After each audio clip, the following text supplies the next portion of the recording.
Shalom saudaraku, kembali lagi di Life Study sebab orang yang berhenti belajar, berhenti bertumbuh. Mari kita bersatu di dalam doa. Bapa yang baik, kami mohonkan anugerah Tuhan turun ke tengah-tengah kami pada kesempatan ini. Buat kami mengerti apa yang menjadi isi hati Tuhan. Dalam nama Tuhan Yesus kami berdoa, amin. Saudaraku, mari kita lihat dalam Lukas 12 ayat 13-21 ada sebuah kisah saudara ya. Dan ini hanya dicatat di Injil Lukas. Itu sebabnya kita bahas.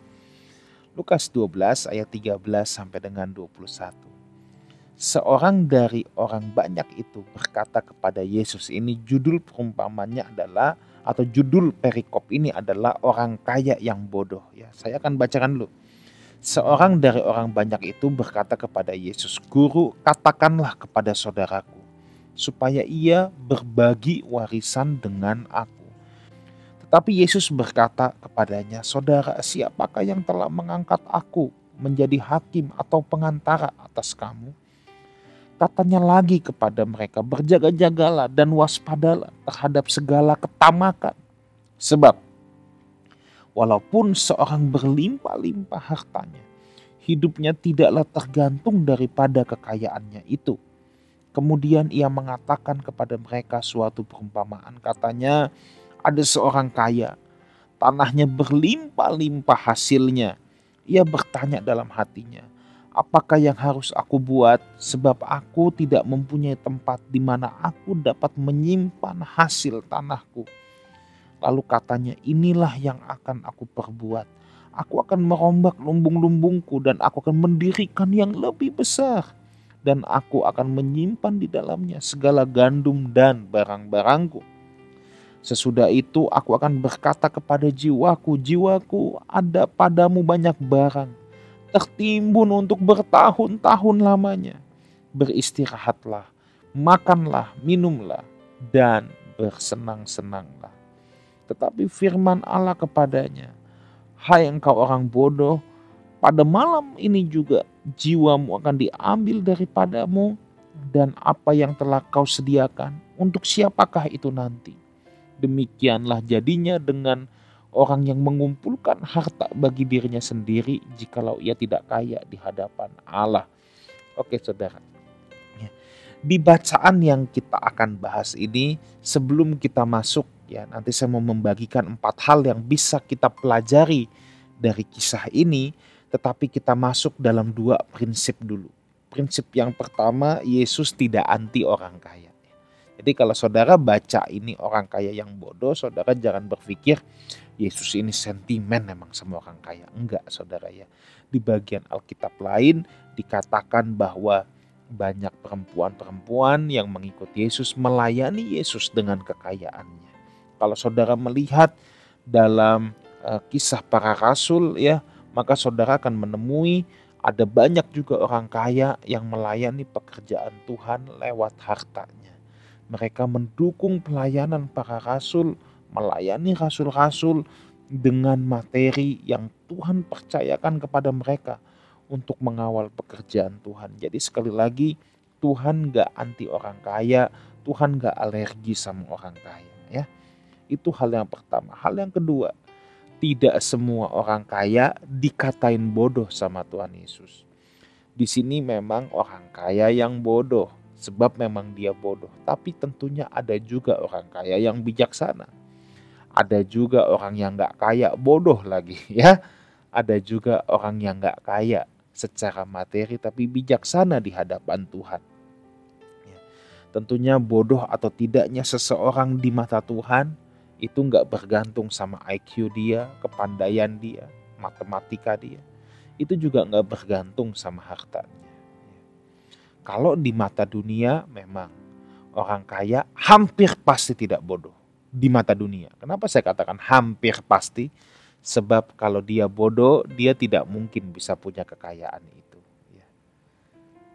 Hampir pasti. Berarti ada dong pastor sebagian kecil. Ya ada yang cuma dapat peninggalan doang. Tapi itu pun lama-lama bisa habis saudara ya. Nah, orang kaya di mata dunia memang hampir pasti tidak bodoh. Tapi di mata Tuhan bisa saja bodoh. Sebab bodoh atau tidaknya bukan tergantung dari fasilitas, kekayaan, IQ, tingkat intelektual yang dimiliki oleh seseorang. Ya. Orang kaya juga bisa bijaksana di hadapan Tuhan kalau dia bisa mengelola dan menggunakan apa yang dipercayakan kepadanya untuk kemuliaan nama Tuhan. Maka dia pun akan dikatakan sebagai orang kaya yang bijaksana. Nah, apa yang harus kita pelajari? Jadi ada dua hal dulu sebagai prinsipnya. Yesus nggak anti orang kaya dan tidak semua orang kaya dikatain bodoh sama Tuhan Yesus ya. Sebab bodoh atau tidaknya di hadapan Tuhan nggak ada urusannya dengan harta, nggak ada urusannya dengan IQ ya. Oke, apa yang bisa kita pelajari? Hal yang pertama kita lihat di ayat yang ke-15, berjaga-jagalah dan waspadalah terhadap segala ketamakan. Sebab walaupun seorang berlimpah-limpah hartanya, hidupnya tidak tergantung daripada kekayaan itu. Hal pertama, apa yang bisa kita pelajari dari orang kaya ini sampai dikatakan bodoh oleh Tuhan Yesus? Yang pertama, ayat 15 tadi, jika kita menggantungkan hidup kita pada kekayaan kita. Saudara, tidak masalah seseorang menjadi kaya. Tidak masalah sama sekali. Sebab ada banyak kekayaan pun yang bisa diperoleh dari Tuhan. Atau Tuhan mempercayakan sesuatu. Tapi ingat, kekayaan bukan ukuran. Kegelapan pun bisa memberikan kekayaan. Saya ulangi lagi. Kegelapan pun bisa memberikan kekayaan, saudara. Jadi kekayaan itu sama sekali bukan ukuran di hadapan Tuhan, ya. Tapi yang menjadi masalah, saudara, kalau kita menggantungkan hidup kita bukan kepada Tuhan, ya. Seharusnya kita menggantungkan hidup kita kepada Tuhan. Tetapi kita malah menggantungkan pada apa yang Tuhan percayakan sama kita. Kekayaan itu kan apa yang Tuhan percayakan. Harusnya hidup kita bergantung pada pemberi kepercayaan itu. Bukan kepada apa yang Tuhan percayakan. Bukan pada materinya. Ini sumber masalahnya. Manusia itu makhluk kekal, saudara. Bagaimana mungkin kita bisa menggantungkan yang kekal kepada hal yang tidak kekal? Harusnya yang tidak kekal bergantung pada yang kekal. Jadi kalau kita menggantungkan pada fasilitas yang kita miliki, itu tidak kekal. Ingat, saudara dan saya adalah makhluk kekal. Harusnya yang tidak kekal bergantung pada apa yang kekal. Bukan apa yang kekal bergantung pada apa yang tidak kekal. Ini masalah, saudara ya. Ini masalah.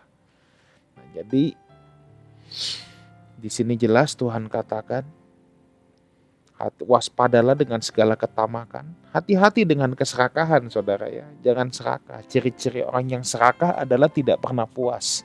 Selalu mau lebih, dan mau lebih. Itu ciri-ciri orang yang tamak. Itu ciri-ciri orang yang serakah. Ya, dan hidup kita tidak tergantung pada kekayaan kita. Saudara punya harta banyak, punya fasilitas. Haleluya, puji Tuhan buat itu. Itu hal yang Tuhan percayakan kepada saudara. Asal saudara dapatkannya dengan halal ya. Itu hal yang Tuhan percayakan atas saudara. Tetapi ingat, hidupmu tidak tergantung pada itu. Hidupmu tergantung pada Tuhan. Yang kedua, ayat 19. Sesudah itu aku akan berkata kepada jiwaku, jiwaku, ada padamu banyak barang, tertimbun untuk bertahun-tahun lamanya. Istirahatlah, makanlah, minumlah, dan bersenang-senanglah. Saudaraku, kita dikatakan bodoh kalau kita nggak tahu tujuan hidup kita. Orang yang bodoh, ya, yang dia ketahui tentang tujuan hidup ini adalah makan, minum, kawin, mengawinkan, dan bersenang-senang. Seperti orang kaya dalam kisah ini. Bukan semua orang kaya, dalam kisah ini. Makanya dia cuma tahu, jiwaku ada padamu tertimbun untuk bertahun-tahun lamanya harta benda. Istirahatlah, makan, minum, senang-senang.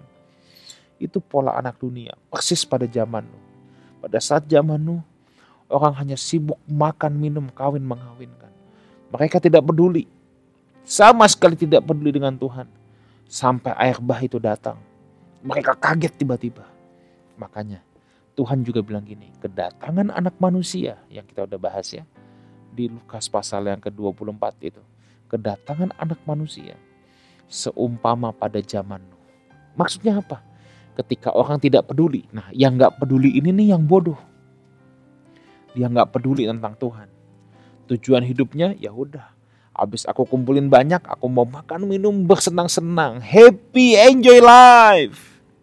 Gak salah happy, gak salah enjoy life. Tapi kalau itu jadi tujuan hidupmu, hati-hati. Saya harus katakan, berhati-hatilah. Ya, orang yang tidak mengenal Tuhan itu memang punya tujuan hidup, makan, minum, kawin, mengawinkan. Tapi kita orang percaya, kita gak bisa punya tujuan hidup seperti orang dunia. Jelas tujuan hidup kita adalah menjadi pelaksana kehendak Tuhan di bumi ini.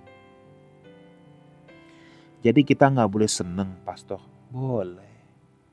Saudara boleh menikmati apa yang Tuhan percayakan sama saudara.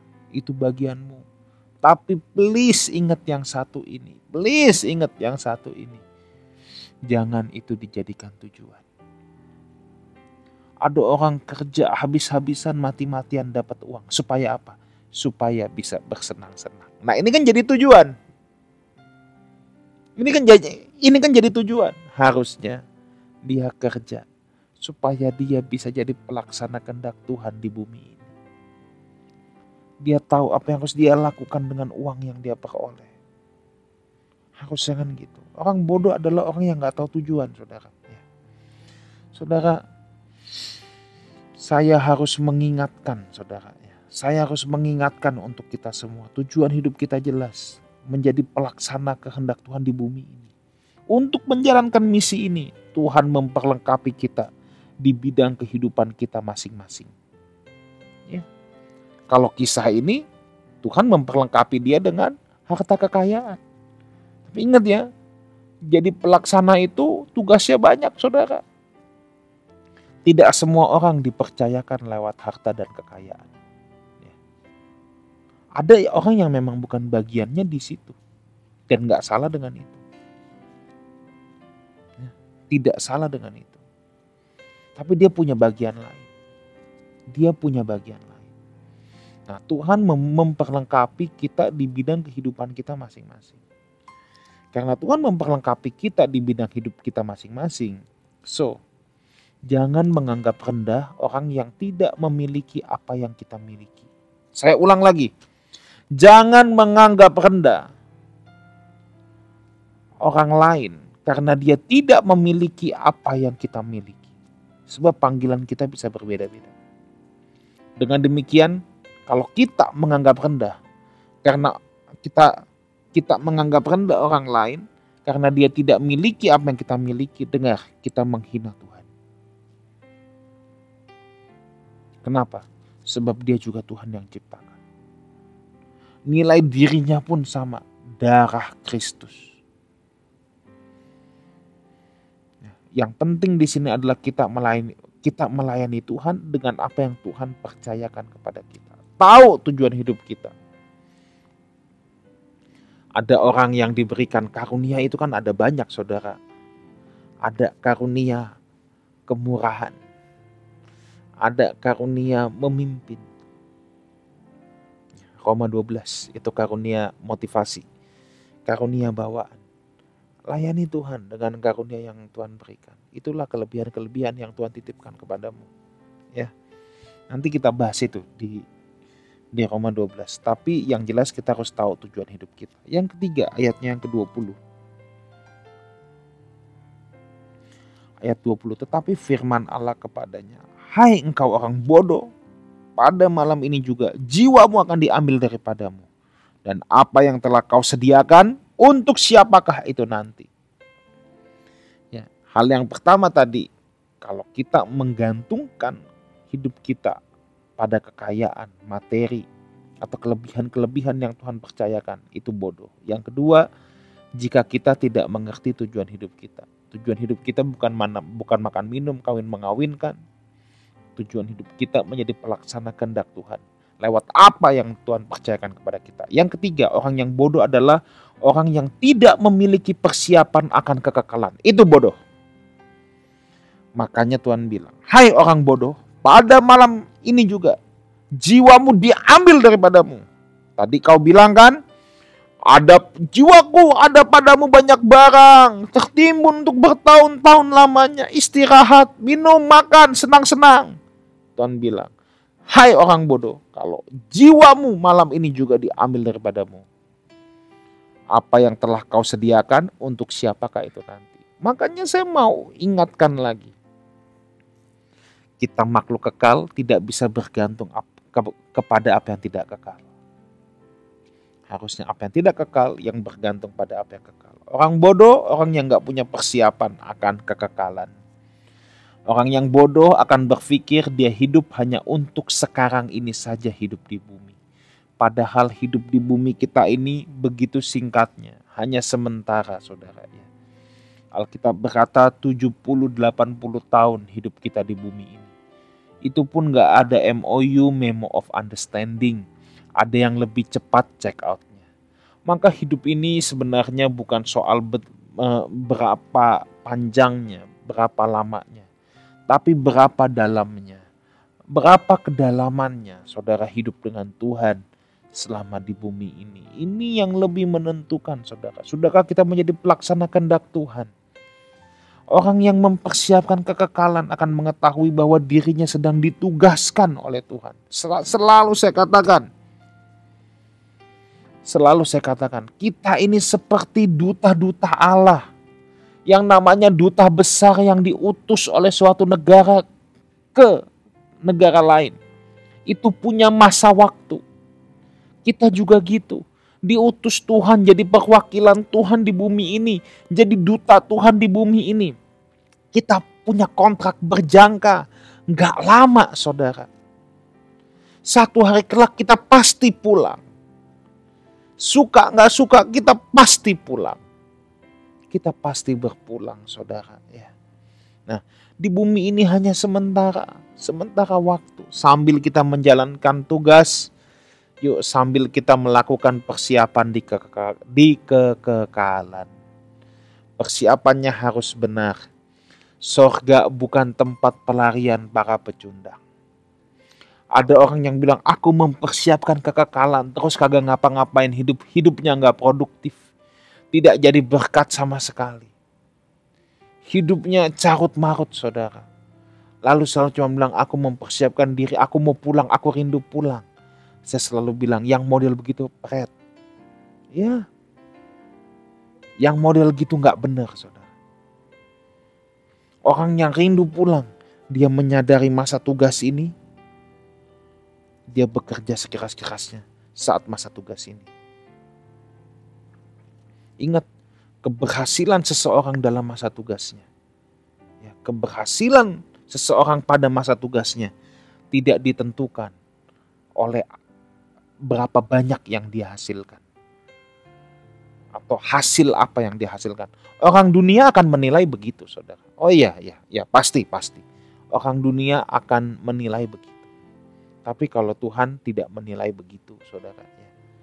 Ketika dia dengan setia mengelola, menjalankan, mengembangkan apa yang Tuhan percayakan kepada dia. Di situ sudah baik dan setia di mata Tuhan. Itu sebabnya kita mesti punya persiapan akan kekekalan. Persiapannya harus benar ya saudara ya. Ingat, surga bukan tempat pelarian. Yang keempat ayat 21. Demikianlah jadinya dengan orang yang mengumpulkan harta bagi dirinya sendiri, jikalau ia tidak kaya di hadapan Tuhan. Kita dikatakan bodoh kalau kita hidup dalam keakuan. Hidup hanya untuk kepentingan diri sendiri. Tapi tidak kaya di hadapan Allah. Makanya di sini dikatakan, ia mengumpulkan harta, tapi bagi siapa? Bukan bagi Tuhan. Bagi dirinya sendiri. Ini bodoh di hadapan Tuhan. Nah, di sini bedanya value Kristen dan orang yang nggak mengenal kebenaran. Orang yang nggak mengenal kebenaran mengumpulkan harta juga, tapi untuk dirinya sendiri. Tapi kalau orang yang mengenal kebenaran, dia mengumpulkan harta juga, tapi untuk kepentingan Tuhan. Ketika dia menjadi berkat bagi sesama, saudara, orang yang menjadi berkat pasti diberkati. Ingat itu. Orang yang menjadi berkat pasti diberkati.